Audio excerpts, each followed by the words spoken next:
नमस्कार, मैं शायर अली और आप देख रहे हैं एसआर पत्रिका न्यूज। आज की खास मुलाकात में हम ऐसे शख्स के पास आए हैं जो कि वाराणसी से नरेंद्र मोदी के खिलाफ चुनाव लड़ने के लिए अभी नामांकन फॉर्म खरीदने गए थे। जैसे कि आपने लगातार देखा, कल से ही ये लगातार सारे चैनलों के जो प्लेटफॉर्म है उन पर वायरल हो रहे हैं और नरेंद्र मोदी के खिलाफ चुनाव लड़ने की घोषणा की है, बल्कि नामांकन फॉर्म भी खरीद लिया है और चुनाव लड़ने की पूरी तैयारी में लगे। राम कुमार वैद की हम बात कर रहे हैं जो कि दतिया जिले के नगर इंदरगढ़ के रहने वाले हैं और हम सीधा रुख करेंगे राम कुमार वैद की तरफ। वैद जी, स्वागत है आपका हमारे चैनल में। नमस्कार, धन्यवाद। आपको मोदी के खिलाफ चुनाव लड़ने की सूझ कहाँ से आई? गंगा मैया ने प्रेरणा दी हमको 4 तारीख को शाम को। तो वैसे हम बनारस गंगा मैया नो जाती है, साल में 8-10 बार जाते हैं, तो वहाँ से एकदम प्रेरणा आई कि और वैसे तो हमारा विचार था यहाँ भिंड दतिया से अर्जेंट सीट होने के नाते हमको अधिकार नहीं था यहाँ लड़ने का, तो बनारस से मैंने विचार किया।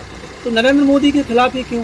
खिलाफियत किसी के नहीं है, लोकतंत्र है, जनतंत्र है, हमको अधिकार है लड़ने का। देश में कहीं से भी लड़ सकते हैं। कहीं फेमस होने के चक्कर में तो नहीं लड़ रहे? नहीं, फेमस होने के चक्कर में नहीं लड़ रहे। क्षेत्र में बहुत समस्याएं हैं, इन सारी समस्याओं को लेकर संसद में पहुंचेंगे जनता के द्वारा और संसद में रखी जाएंगी। जैसे हमारे भिंड दतिया जिले में बहुत सारी समस्याएं हैं, वाराणसी में बहुत समस्याएं हैं, कई जगह जाम की स्थिति लगी रहती है, सबसे ज़्यादा भ्रष्टाचार चल रहा है पूरे देश में और सबसे ज़्यादा बेरोजगारी। युवा पढ़े लिखे 15-15, 16-18 पास फिर रहे हैं, गोबर डाल रहे हैं, टिकिया का ठेला लगा रहे हैं। जो बेरोजगारी का मुद्दा है, भ्रष्टाचार का मुद्दा है।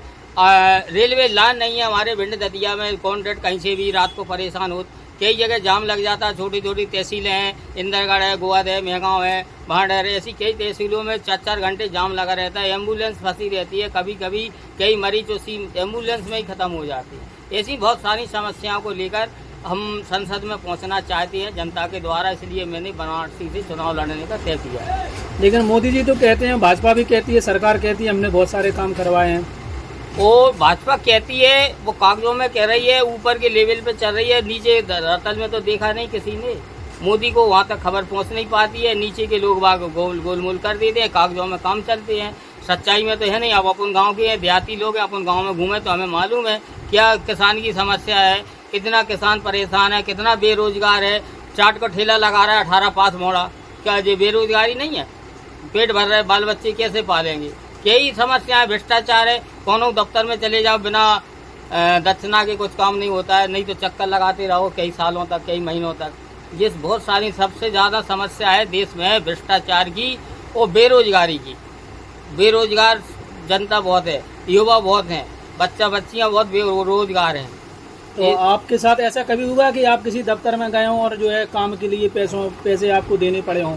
हमको तो नहीं देने पड़े, ना हमने सुना है, और कई लोग हमारे साथी हैं, गांव के किसान हैं, जिनके तो काम होते ही नहीं है। 10-10 चक्कर लगाने पड़ते, कहीं ये कमी कहीं वो कमी, ऐसी सारी कमी निकाल दे, फिर वो 4 चक्कर काटा तो 50 रुपया यहाँ जमा करो, ये फार्म लो, वो फार्म लो, ऐसे परेशान होते हैं लोग बाग। हमसे तो अभी तक ऐसी कहीं समस्या नहीं आई है। वाराणसी सीट को लेकर क्या कहेंगे? और वाराणसी सीट पर चुनाव लड़ेंगे, अपनी पूरी ताकत से चुनाव लड़ेंगे और जनता जिताएगी।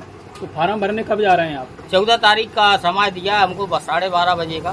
14 तारीख को 12:30 बजे जमा करेंगे। तो आप फार्म भरेंगे? फार्म भरेंगे और पूरी ताकत से लड़ेंगे, चुनाव लड़ेंगे, पूरी ताकत से चुनाव लड़ेंगे और जनता के द्वारा जीतेंगे। अच्छा, जीतेंगे भी? जीतेंगे तो भी। नरेंद्र मोदी के खिलाफ आप चुनाव जीत सकते हैं, आपको पूर्ण विश्वास है? हमको पूर्ण विश्वास है कि बनारस की जनता एक गरीब आदमी को चाहेगी, ठीक है, और जनता ही के द्वारा चुनाव जीता जाएगा। चाहे मोदी जीते, चाहे हम जीते, अन्य कोई भी जीते, जीतेगा जनता ही के द्वारा। जैसे आप बनारस की पब्लिक के बीच में जाएंगे, मतदाताओं के बीच में जाएंगे, तो किन मुद्दों को लेकर जाएंगे उनके बीच में? यही भ्रष्टाचार का मुद्दा, बेरोजगारी का मुद्दा। कई जगह बनारस में भी जाम लग रहे, झोंपड़ी पट्टी वाले की कई झोंपड़ पट्टी वाले, उनकी व्यवस्थाएं सही नहीं है। कई जगह मरघटा भी खराब है, नाले टूटे पड़े हैं, वहाँ की लोकल की भी मुद्दा बहुत है।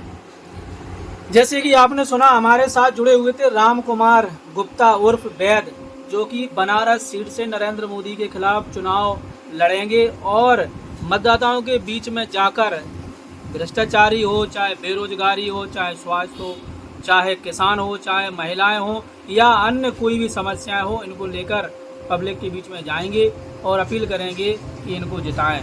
और आगे की चुनावी अपडेट देखने के लिए हमारे साथ जरूर बने रहें और देखते रहें एसआर पत्रिका न्यूज।